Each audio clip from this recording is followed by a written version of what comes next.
l'univers, tout est dual. Alors les particules sont toutes duales, c'est-à-dire corpusculaires et ondulatoires.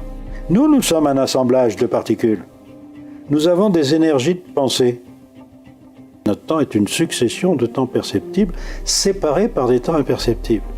Ces temps imperceptibles, imaginez que vous puissiez les utiliser avec une autre observation, un autre temps d'observation. Alors là, on rentre dans un principe physique connu, qui est le principe d'Heisenberg, à savoir que dans un temps nul, je peux bénéficier d'une énergie infinie. On le sait pour les particules, ça pourrait s'étendre à l'observateur que nous sommes. Regardez une chose, c'est que cette loi du dédoublement des temps était enseignée du temps de Platon. Par exemple, vous avez une phrase célèbre de Platon. Il faut être celui qui est, celui qui était, celui qui sera, pour être celui qui est. Alors, vous voyez bien qu'il y a 3 temps. 3 temps, être celui qui était, celui qui est, celui qui sera. Mais dites vrai, vous êtes dans les 3 temps en même temps. C'est-à-dire que être dans le passé, être dans le futur, c'est être en même temps dans le présent. Vous voyez que cette notion de passé, présent, futur, c'est une histoire de mémoire. En fait, la mémoire que vous avez, c'est toujours la mémoire d'un futur possible, que vous avez fabriqué. Comment ? Par une pensée. Comment je peux aller d'un temps perceptible dans un temps imperceptible ? Il y a une autre loi physique qui est le principe de Langevin. C'est que si je vais à une vitesse proche de la vitesse de la lumière, je ne vieillis pas de la même façon que celui qui reste immobile. Donc la différence de vitesse crée une différence de temps.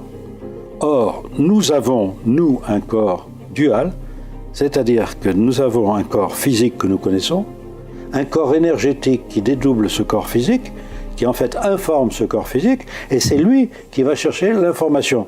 Et cette information, il peut aller la chercher à une vitesse super lumineuse. Maintenant, c'est admis en science, les vitesses d'intrication, les vitesses super lumineuses.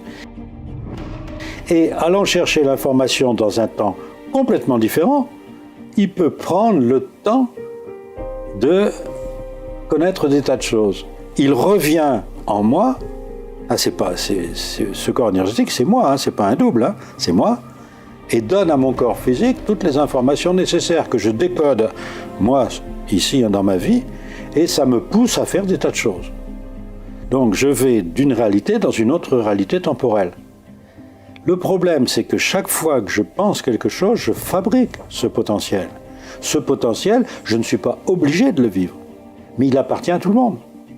C'est-à-dire qu'en fait, je peux fabriquer des potentiels pour n'importe qui. Et je deviens responsable de celui qui va utiliser mon potentiel pour vivre. Donc vous voyez qu'il y a une loi physique très très importante. Je dis bien une loi physique très importante. Ne pense pas à faire à autrui ce que tu ne voudrais pas qu'autrui pense à te faire. Puisque tu fabriques un potentiel désagréable, si quelqu'un prend ce potentiel, il va avoir une vie désagréable et c'est toi qui en es responsable. Si vous fabriquez un futur dangereux, vous fabriquez quoi ? Par exemple, fabriquer de la violence. J'apprends à tuer en jeu vidéo. Je fabrique le meurtre dans le futur. Et puis après, il y a quelqu'un qui actualise ça dans sa vie, il va tuer. Et vous dites, c'est un meurtrier. Et vous, avec votre jeu vidéo, qu'est-ce que vous avez fait ? Vous avez fabriqué le futur. Si vous ne l'aviez pas fabriqué, il n'aurait pas pu l'utiliser. Car si ça se trouve, il n'y avait pas pensé avant. Donc c'est votre pensée qui a entraîné ce potentiel, qui a fait que quelqu'un l'utilise. Dans ce système de dédoublement, quand vous venez vous incarner sur Terre, la naissance, c'est une mort dans un autre temps. Et quand vous allez mourir, c'est une naissance dans cet autre temps. En fait, vous vivez dans une ouverture temporelle de vous-même. Il faut apprendre à fabriquer un futur sans avoir de responsabilité dans ce futur vis-à-vis des autres.